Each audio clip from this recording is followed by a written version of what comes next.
ಎಲ್ಲ ವೀಕ್ಷಕರೇ, ನಾವು ಇವತ್ತು ಅವಲಕ್ಕಿಯಿಂದ ವಡೆಯನ್ನು ಹೇಗೆ ಮಾಡೋದು ಹೇಳ್ಕೊಡ್ತಾ ಇದ್ದೀನಿ. ಅವಲಕ್ಕಿಯನ್ನು ಮಾಡಿ ಉಳಿದಿರುವ ಅವಲಕ್ಕಿಯನ್ನು ತಗೊಂಡಿದ್ದೀನಿ. ನಾನು ಮಿಕ್ಸಿಗೆ ಹಾಕಿ ಇದನ್ನು ತರಿಯಾಗಿ ರುಬ್ಕೋಬೇಕು. ಈ ರೀತಿ ತರಿಯಾಗಿ ರುಬ್ಬಿದರೆ ಆಯಿತು. ಇದಕ್ಕೆ ಈಗ ಒಂದು ಪಾತ್ರೆಗೆ ತೆಗೆದುಕೊಳ್ತಾ ಇದ್ದೀನಿ. 1 ಸ್ಪೂನ್ ಖಾರದ ಪುಡಿಯನ್ನು ಹಾಕಿದ್ದೀನಿ. 1 ಸ್ಪೂನ್ ಗರಂ ಮಸಾಲ, ರುಚಿಗೆ ತಕ್ಕಷ್ಟು ನೋಡಿಕೊಂಡು ಉಪ್ಪು ಹಾಕಿ, ಸ್ವಲ್ಪ ಅಜವಾನ ಮತ್ತು ಜೀರಿಗೆಯನ್ನು ಕೈಯಲ್ಲಿ ತಿಕ್ಕಿ ಹಾಕಿ, ಸ್ವಲ್ಪ ಇಂಗು ಪುಡಿ ಹಾಕಬೇಕು. ಈಗ ಒಂದು 4 ಸ್ಪೂನ್ನಷ್ಟು ಕಡಲೆ ಹಿಟ್ಟು ಮತ್ತು ಒಂದು 4 ಸ್ಪೂನ್ನಷ್ಟು ಅಕ್ಕಿ ಹಿಟ್ಟನ್ನು ತಗೊಂಡಿದ್ದೀನಿ. ಇದಕ್ಕೆ ಹಾಕಬೇಕು.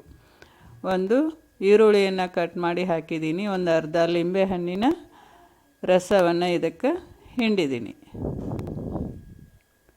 ಈ ರೀತಿ ಎಲ್ಲವನ್ನು ಚೆನ್ನಾಗಿ ಹಾಗೆ ಮಿಕ್ಸ್ ಮಾಡಬೇಕು. ಈ ರೀತಿ ಮಿಕ್ಸ್ ಆದ ನಂತರ ಇದಕ್ಕೆ ಸ್ವಲ್ಪ ನೀರು ಹಾಕಿ ವಡೆ ತಟ್ಟುವ ಅದಕ್ಕೆ ಈ ರೀತಿ ಹಿಟ್ಟನ್ನು ನಾದಿ ತೆಗೆದಿಡಬೇಕು. ನಾದಿ ಒಂದು 5 ನಿಮಿಷ ಮಾತ್ರ ಬಿಡಬೇಕು, ಇಲ್ಲಾಂದ್ರೆ ಹಾಗೆ ಮಾಡಿದರೂ ನಡೀತದೆ. ಈಗ ಒಲೆ ಮೇಲೆ ಎಣ್ಣೆಯನ್ನು ಕಾಯಲು ಇಡಬೇಕು. ಎಣ್ಣೆ ಕಾಯೋವರೆಗೆ ಈ ಹಿಟ್ಟಿನಿಂದ ಸಣ್ಣ ಈ ರೀತಿ ಉಂಡೆಯನ್ನಾಗಿ ತೆಗೆದುಕೊಂಡು ವಡೆಯನ್ನು ತಟ್ಟಿಡಬೇಕು. ಈ ರೀತಿ ನಾನು ತೆಳುವಾಗಿ ವಡೆಯನ್ನು ತಟ್ಟಿದ್ದೀನಿ. ಸ್ವಲ್ಪ ತೆಳುವಾಗಿದ್ದರೆ ಕ್ರಿಸ್ಪಿಯಾಗಿ ಟೇಸ್ಟಿಯಾಗಿರುತ್ತವೆ. ಈಗ ಎಣ್ಣೆ ಕಾಯ್ದಿದೆ.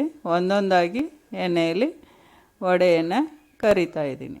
ನಾನು ಆಗಲೇ ಮಾಡಿಟ್ಟಿರುವಂಥ ಅವಲಕ್ಕಿ ಮಿಕ್ಕಿತ್ತು, ಅದಕ್ಕೆ ಅದರಲ್ಲೇ ಮಾಡ್ತಾಯಿದ್ದೀನಿ. ನೀವು ಫ್ರೆಶ್ ಅವಲಕ್ಕಿಯಿಂದನೂ ಮಾಡ್ಬೋದು. ಅವಲಕ್ಕಿಯನ್ನು ಸ್ವಲ್ಪ ತೊಳೆದು ನೀರು ಬಸಿದು ಇಟ್ಟು ಒಂದು 5 ನಿಮಿಷ ಬಿಟ್ಟು ಅದನ್ನು ಮಿಕ್ಸಿಗೆ ಹಾಕಿ ಇದೇ ರೀತಿ ಎಲ್ಲವನ್ನು ಹಾಕಿ ನಾದ್ಕೊಂಡು ಈ ರೀತಿ ವಡೆಯನ್ನು ಮಾಡಬಹುದು.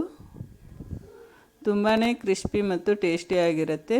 ಎಣ್ಣೆನೂ ಸಹ ಈ ವಡೆಗಳು ಕುಡಿಯೋದಿಲ್ಲ. ಮಾಡಿ ನೋಡಿ, ತುಂಬಾ ಟೇಸ್ಟಿಯಾಗಿರುತ್ತವೆ.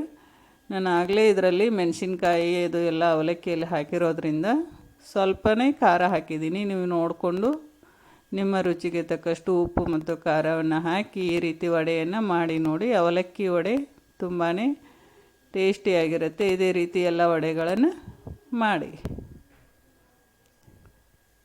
ವಡೆಯನ್ನು ಮಾಡಿ ನೋಡಿ, ತಿಂದು ಹೇಗಿದೆ ಎಂದು ನಮಗೆ ಕಮೆಂಟ್ ಮೂಲಕ ತಿಳಿಸಿರಿ.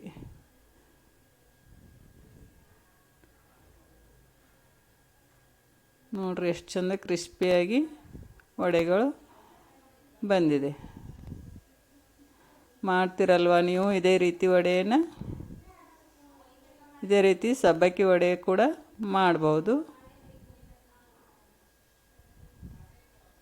ವಾವ್, ವಡೆ ಮಾಡಿ ನೋಡಿ.